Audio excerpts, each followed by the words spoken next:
અમદાવાદના રસ્તાઓ પર હવે પર્યાવરણને અનુકૂળ એવી વધુ ઇલેક્ટ્રિક બસો દોડાવવામાં આવશે। આજે મુખ્યમંત્રી ભૂપેન્દ્ર પટેલના હસ્તે એમસીની નવી ઇલેક્ટ્રિક બસનું ભવ્ય લોકાર્પણ કરવામાં આવ્યું। સ્માર્ટ સિટી અમદાવાદમાં મુસાફરોને ઝડપી, સુરક્ષિત અને અદ્યતન સુવિધાઓ પૂરી પાડવા માટે કોર્પોરેશન દ્વારા સતત પ્રયાસો કરવામાં આવી રહ્યા છે। તેના ભાગરૂપે નવી બસોનો કાફલો આજે જનતાને સમર્પિત કરવામાં આવ્યો છે, જેમાં જે રીતે આજે બસો ફાળવવામાં આવી છે તેમાં મુસાફરોની સુરક્ષાને પણ ધ્યાનમાં રાખવામાં આવી છે।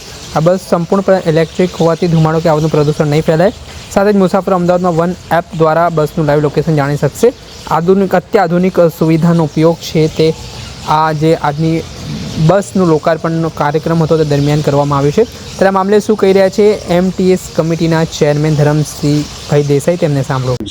ચેરમેન શ્રી, આજે આપનો બસનું લોકાર્પણ થઈ રહ્યા છે, એના લઈને આપણો કેટલી બસ ઓર એનો જે છે ઇલેક્ટ્રિક બસના કેટલું ફાયદા પોલ્યુશન કરશે?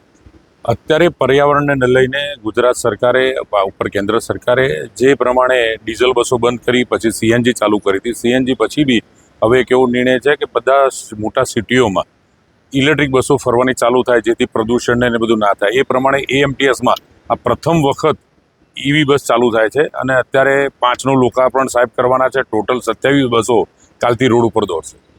વાત કરીએ તો આપણો બસ જે છે અત્યારે 28 બસ આજે લોકાર્પણ થવાનું છે, પણ આપણો મહેમદાવાદ આ બાજુ છે એ બાજુ બહુ ગાંધીનગર સુધી આપણો બસ ગયા છે, શું આ બસ આપણો ત્યાં સુધી ચાલશે કે માત્ર અમદાવાદ સિટી પૂરતું? નહીં, આ ઈવી બસોના અંદર અત્યારે હાલ જે મોટા સિટીના અંદર આપણે જે 12 વિસ્તાર લંબાવ્યો છે એ પ્રમાણે એનું જે ઇલેક્ટ્રિકની જે કેપેસિટી હશે એ પ્રમાણે એના રૂટમાં ચાલુ કરીશું।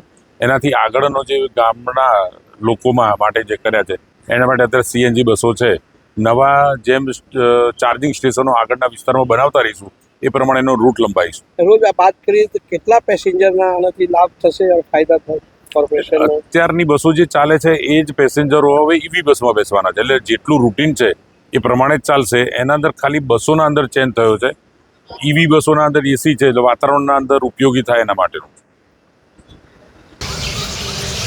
આપે સાંભળ્યા હતા એમટીએસ ટ્રાન્સપોર્ટ વિભાગના ચેરમેન ધરમસિંહભાઈ દેસાઈ। તેમણે આજે જે 225 જેટલી બસો છે તે લોકો માટે ખુલ્લી મૂકવામાં આવી છે, જેમાં આનાથી મોટો ફાયદો છે તે લોકોને થશે તેવી વાત પણ કહેવાય રહી છે। દર્શક મિત્રો, આવા જ વિડીયો જોવા માટે એન કવરેજ ન્યૂઝ જોતા રહો।